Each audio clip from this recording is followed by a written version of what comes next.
예, 바른미래당 오신환 원내대표가 국회 교섭단체 대표 연설을 했습니다. 네, 방점은 경제에 찍혀 있었습니다. 국회 취재기자 연결해 보겠습니다. 최덕재 기자. 네, 국회입니다. 더불어민주당 이인영 원내대표, 자유한국당 나경원 원내대표에 이어서 오늘 바른미래당 오신환 원내대표가 국회 교섭단체 대표 연설을 했습니다. 오 원내대표는 무엇보다 국가 경제 정책의 대전환이 필요하다고 강조했습니다. 오 원내대표는 문제는 경제고 해법은 정치라면서 문재인 정부의 소득주도 성장 정책과 확대 재정 정책을 비판했습니다. 이어 경제가 성공으로 가고 있다는 대통령의 경제 인식에 우려를 제기하면서 우리 경제가 10년 만에 마이너스 성장을 기록하고 일자리는 줄어들고 저소득층이 고통을 겪고 있다고 목소리를 높였습니다.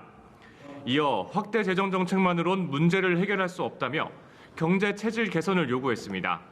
무엇보다 오 원내대표는 급격한 최저임금 인상에 따른 경제 쇼크가 다신 일어나선 안 된다며 대통령이 직접 나서서 내년도 최저임금 동결을 선언해달라고 촉구했습니다. 이 밖에도 북한 어선 관련 국정조사 수용을 촉구하고 선거법의 여야 합의 처리가 필요하다고도 강조했습니다. 예, 최 기자, 추경과 민생입법, 북한 어선 관련 국정조사 여러 가지 현안들이 많은데요. 이것 때문에 여야 간 갈등 계속되고 있지 않습니까?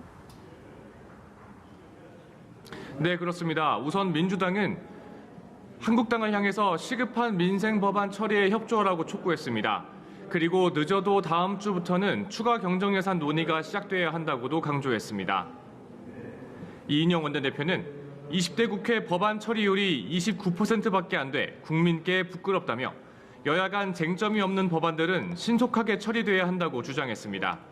이를 위해 정부 국정과제, 경제계 등 각계의 의견을 반영한 과제들을 선정했다며 한국당을 향해 함께 처리하자고 했습니다. 추경 심사의 속도를 올려야 한다는 점도 강조했습니다. 이 원내대표는 민생이 한가하지 않고 경제가 녹록치 않다며 다음 주부턴 무슨 일이 있어도 추경을 논의해야 한다고 밝혔습니다. 반면 한국당은 북한 어선 관련 공세의 수위를 높이고 있습니다. 북한 선박 입항 은폐 조작 진상조사단 위원장인 한국당 김영우 의원은 라디오에 출연해 북한 어선 은폐 의혹 조사를 위해 국정조사가 필요하다고 했습니다. 김 의원은 정부의 북한 어선 조사 결과 발표에는 알맹이가 빠져 있고 여전히 은폐와 축소에 힘쓰고 있다고 비판했습니다. 이어 의혹이 더 증폭되고 있다며 반드시 국정조사를 해야 하는 이유가 많다고 밝혔습니다. 김 의원은 단순히 정부와 여당에 대한 공격 차원이 아니라 나라와 국민의 생명을 지키기 위한 국방 시스템의 변화가 필요하다고 강조했습니다. 네, 한국당에서는 김재원 의원이 예결특위위원장 후보자로 나왔었는데 선출됐다고요? 네, 그렇습니다. 한국당 김재원 의원이 20대 국회 마지막 예결특위위원장 후보자로 선출됐습니다. 예결위원장은 정부의 예산안을 심사하는 등 강한 영향력을 행사하는 자리로 현재 여야 합의에 따라 한국당 몫으로 돼 있습니다. 김 의원은 선출 직후 예결위원장이란 자리가 정기국회에서 정부 여당과 싸울 수 있는 유효한 수단이라고 생각했다며 예산과 관련해 여야가 협치할 수 있도록 최선을 다하겠다고 했습니다. 원래 3선의 황영철 의원과 경선을 할 예정이었지만 황 의원이 경선 거부 의사를 밝히면서 경선은 치러지지 않았습니다.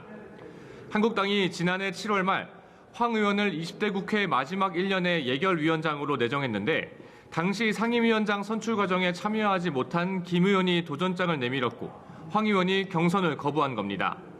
황 의원의 반발에 대해 나경원 원내대표는 작은 잡음이 있었지만 공당으로서 큰 원칙에 따랐을 뿐이라고 밝혔습니다. 약 1시간 전부터 시작된 본회의에서 표결이 끝나면 예결특위위원장으로 확정될 예정입니다. 지금까지 국회에서 전해드렸습니다.